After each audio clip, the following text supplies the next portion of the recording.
Mackenzie Johnston with Tri-State Livestock News, bringing you discussions concerning fair cattle markets. Today we have the opportunity to chat with Adam Johnson of Bennett County, South Dakota. So Adam, to start off with, can you just tell me a little bit about your background, where you're located, and your involvement within the cattle industry? Sure. I run a primarily cow-calf, but some stocker, yearling enterprise as well. In southeast Bennett County, fourth generation rancher there. Attended University of Nebraska, Lincoln, and got an animal science degree and came back to the ranch after that. What do you feel are the major issues standing in the way of fair cattle markets today? Well, it's complex. There's several layers to that, and as you know, there's probably a couple different things, somewhat even unrelated, that may be hampering us. But I guess the glaring thing is that if you would compare the beef industry to another industry that's been decimated by COVID, say the airline industry or the oil industry or a services industry, I mean, their market responses have been probably appropriate for what we are enduring, because their demand has went from, normal to nothing. Yep. And beef, we don't really have a demand issue. I suppose that in the areas where there is some shortages of beef and the prices are higher than normal, then maybe people are softening up a little on beef, but it doesn't really appear that that's a trend. People still want beef and they're still buying beef. And so we don't really have a demand problem. We have a bottleneck in processing is what we have. And, that there's probably some legitimate issues there on logistics due to the virus, but we've seen it time and time again that with the fire last summer and other instances where, because there's such a concentration of packing capacity, that they've got a hell of a lever on us, and they kind of do as they please. And so, I don't know what the proper solution to that is.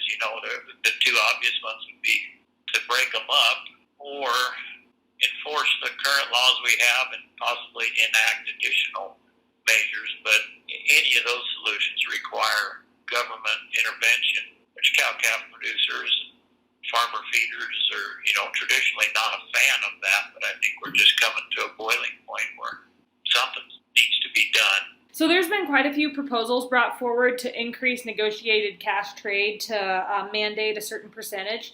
What's your thoughts on that? I would think that would help. There's a lot of people that think that will help, and now, of course, this new proposal that Grassley and Tester are proposing 50%.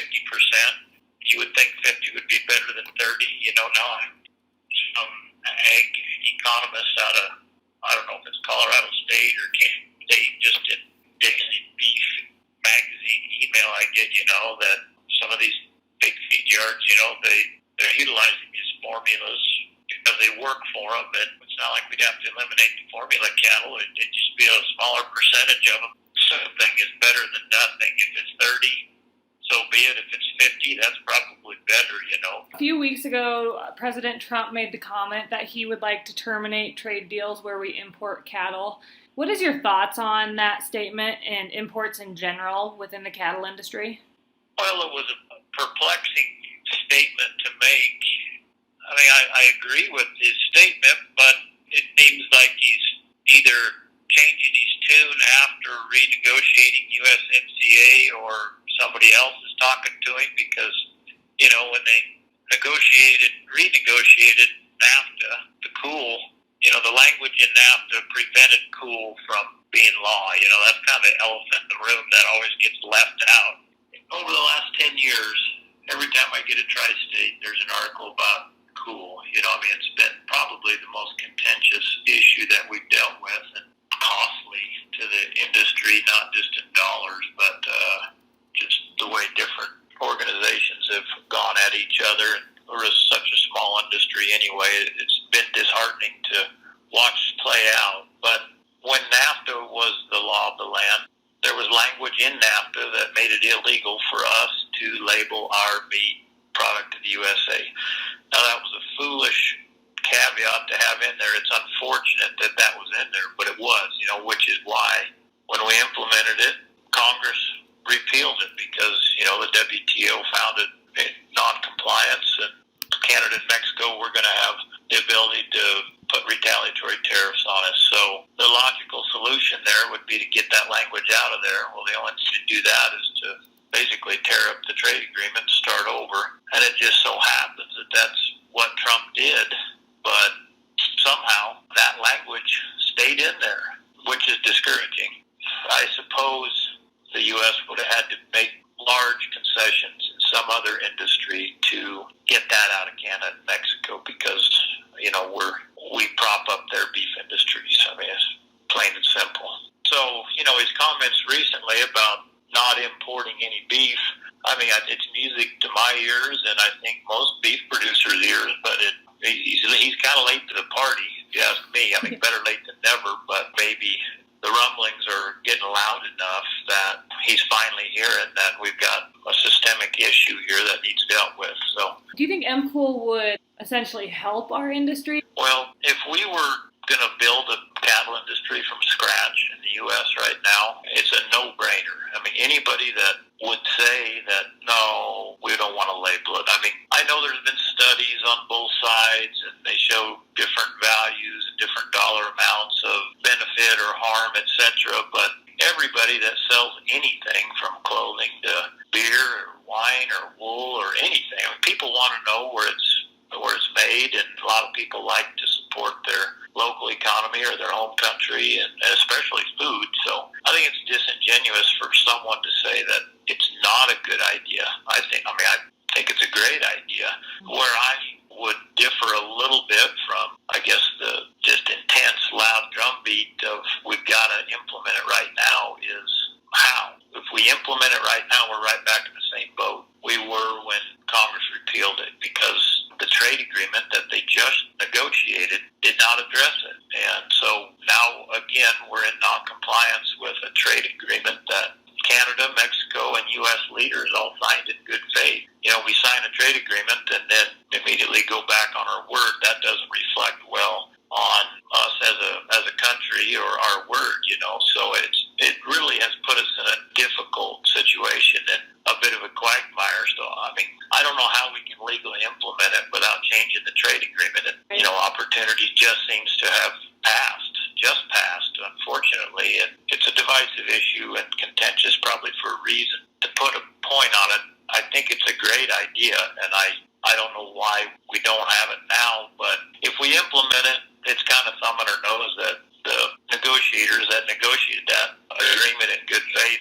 As you know, this backlog of cattle that we're facing within our industry is growing. I think we're finally back up to normal slaughter levels this week. However, we're looking at a backlog of cattle through probably the rest of this year and into 2021. What's your thoughts on this situation, this backlog of cattle, the markets going through the rest of the year, calves this fall? Basically, your outlook as a producer, how do you think things are going to play out?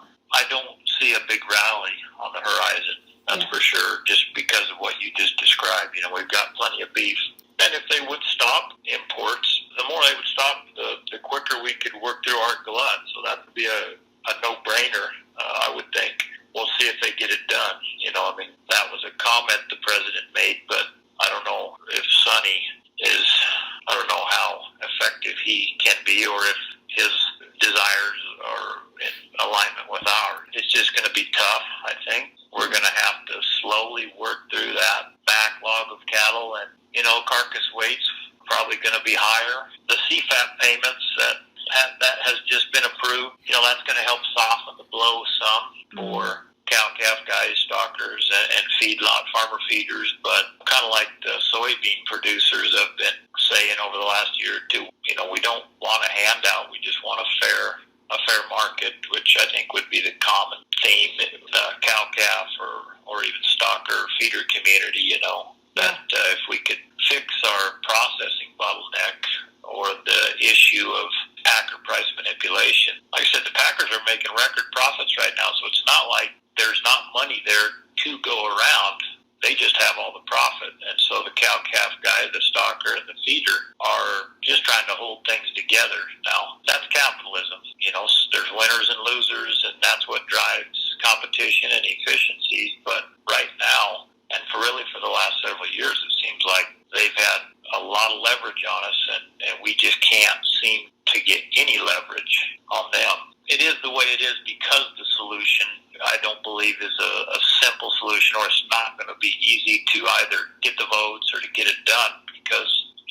anything that happens is going to take government intervention, and that's slow. Cattle producers have been dealing with some pretty tough markets here for the past couple years, and then here in the past couple months, the markets basically just fell out of bed. How do you see this tough market environment affecting your area? It's definitely hard on any community from the standpoint of just total dollars running through the local economy. In 2014, 2015, there was a lot of money that got spent in local communities that invigorated everyone, not just cattle people, but vendors and equipment salesmen, and the list goes on. But so we're just kind of in a holding pattern right now where everyone's trying to hold it together. And if your land's paid for or mostly paid for, I think those people will continue to survive. And those of us that are highly leveraged, I would be in that camp. It can't go on forever. We'll get to a point where we'll struggle to make the land payment. We'll start selling real estate most likely. And in this environment, we're going to hamper real estate values as well. So, I don't know how much longer, that we can go on like this. I'm sure it's highly variable depending on your equity position. It's going to be increasingly more difficult to get started as a young man or woman in agriculture, and those of us that are young and that have debt, pretty difficult to make much of a living. If for some unknown reason we don't get some changes implemented within our industry to get these cattle markets straightened out to reach fair cattle markets, do you feel like the cattle industry is headed to a vertically integrated industry like the chicken and hogs? Well, you have the issue of capital. The difference between the cow-calf or the beef industry and the hog and the chicken is you cannot, or at least we haven't shown we can yet, do it all in confinement. So you can't manage it. So we still have large tracts of basically Wild West, rangeland that's got to be managed by stockmen and cowboys, and we're still taking a low quality forage and turning it into beef. I really don't want to see it go that way. I think that's kind of our trump card, if you will, to compare us to the pork and the chicken industries is we're not totally confinement. They're still, the animals still spend the majority of their time over half on range, which as we face a changing demographic of consumers, I think that will be a marketing tool for us, So, I think there'll be people that seek, individual ranchers or growers that seek relationships, not willfully, or not because they really want to, but because they have to. They'll seek relationships with, whether that be a big feeder or a small beef company or a packer, to control that supply, to know that they're going to make a profit. That's not what I want to have happen, but if we operate below break-even levels for a number of years, people are resourceful. They will try to figure out a way to keep their family on the land and not sell the land. They'll look for a way to hold things together, I guess. So the maturation of any business is vertical integration. We're a bit insulated from that, but we may be going that way. I don't know. In your opinion, do you think there's any chance that our major cattle organizations, NCBA, RCAF, U.S. Cattlemen's, our large state affiliates, Nebraska Cattlemen, KLA, do you think those organizations have the potential to get on the same page and fight for the same thing for the industry instead of fighting against each other? I don't know if we can. I'd like to say yes, and you'd think we would get to, if we get in dire straits here, that we'll look to one another to say, hey, this is real bad. This is worse than we thought it was, or we've been squabbling about something pretty small. Let's tackle this larger issue, or we're all going to go away.